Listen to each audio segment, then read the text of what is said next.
MBK news కు స్వాగతం. వార్తలు చదువుతున్నది మోహన్ లాల్. తెలంగాణ ప్రజల విముక్తి కోసం సర్వం త్యాగం చేసిన ప్రజాయోధుల త్యాగాలను ఆదర్శాలను విస్మరిస్తే ఎంతటి నాయకులైన ప్రభుత్వాలైన పతనం కాక తప్పదని ఎంసీపీఐయు హెచ్చరించింది. అఖిల భారత రైతు సమాఖ్య, అఖిల భారత వ్యవసాయ కార్మిక సమాఖ్య ఆధ్వర్యంలో హైదరాబాద్ ఇందిరా పార్క్ వద్ద ఏర్పాటు చేసిన మహాధర్నాను ఉద్దేశించి మాట్లాడుతూ ప్రజాప్రభుత్వమని చెప్తున్న రేవంత్ రెడ్డి ప్రభుత్వం ఆచరణలో వీర తెలంగాణ రైతాంగ ఉద్యమ యోధుల చరిత్రను కాలరాసే ప్రయత్నం చేస్తున్నారని, అందుకు ప్రత్యక్ష నిదర్శనమే శ్రీరామ్ సాగర్ రెండవ దశ కాలువకు ఏమాత్రం సంబంధం లేని మాజీ మంత్రి రామ్ రెడ్డి దామోదర్ రెడ్డి పేరును ప్రకటించడం అని ఆరోపించింది. రాజకీయాలను వ్యాపారంగా మార్చుకుని విలువలకు తిరోధకాలిచ్చి త్యాగధనుల ఆదర్శాలను విలువలను తుంగలో తొక్కే విధంగా రాష్ట్ర ప్రభుత్వం వ్యవహరిస్తున్నదని, ఈ పద్ధతులను మానవకపోతే ప్రజలే గుణపాఠం చెప్తారని హెచ్చరించారు.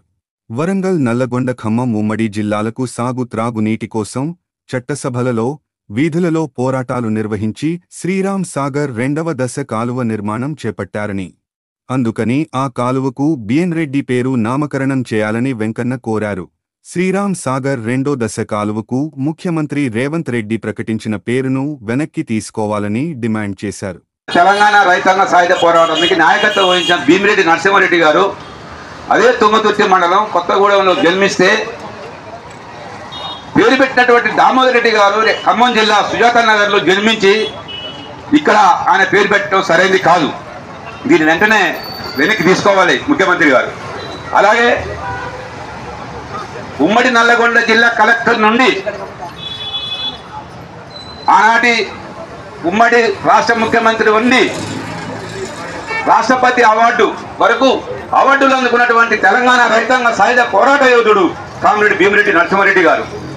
అందుకే కామ్రేడ్ భీమిరెడ్డి నరసింహారెడ్డి గారికి మన వాళ్ళు చెప్పినటువంటి డిమాండ్లను రేపు ముఖ్యమంత్రికి కలిసి వారికి సమర్పించి ఆ పోరాటం జరిగేంత వరకు ఈ పోరాటం కొనసాగుతుందని చెప్పి నిన్న కేబినెట్ లో మంత్రులంతా ఆ కాలువలకు ఎక్కడక్కడ బోర్డులు పెట్టాలో దామోదర్ రెడ్డి గారికి బోర్డులు పెట్టామని చెప్పి ప్రకటన చేశారు. ఈ రోజు రేపు ఎక్కడైతే బోర్డులు పెట్టారో అక్కడ ప్రజలు తిరగబడి ఆ బోర్డులు పెట్టకుండా అక్కడ భీమిరెడ్డి గారి బోర్డు పెట్టాలి తప్ప దామోదర్ రెడ్డి గారి బోర్డు పెట్టొద్దని చెప్పి ఎక్కడెక్కడ ప్రజలు అక్కడిక్కడ స్పందించి ఆ బోర్డులు పెట్టకుండా చేస్తే బాగుంటుందని చెప్పి మేము అనుకుంటున్నాం. ఖచ్చితంగా దాన్ని కొనసాగిస్తాం.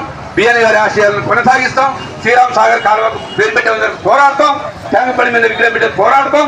నడికుడి వారికి పక్క చెప్పినట్టు నడికుడి రైలు మార్గానికి కూడా భీమిరెడ్డి నరసింహారెడ్డి గారికి పేరు పెట్టాలని చెప్పి డిమాండ్ చేస్తాం. సూర్యాపేట జిల్లాకు ప్రధానంగా బిఎన్ గారి పేరు పెట్టాలని చెప్పి డిమాండ్ చేస్తూ ఈ ధర్నా కార్యక్రమానికి హాజరైన మీ అందరికీ కూడా పేరు పేరున వచ్చినటువంటి పాత్రికేయులకు, ప్రజలకు, వామపక్ష పార్టీ నాయకులకు, మహిళా సంఘం నాయకులందరికీ కూడా పేరు పేరున విప్లవ ధన్యాలు తెలియజేస్తూ ఇప్పుడు ఈ కార్యక్రమం మూసినట్టుగా ప్రకటిస్తున్నాం.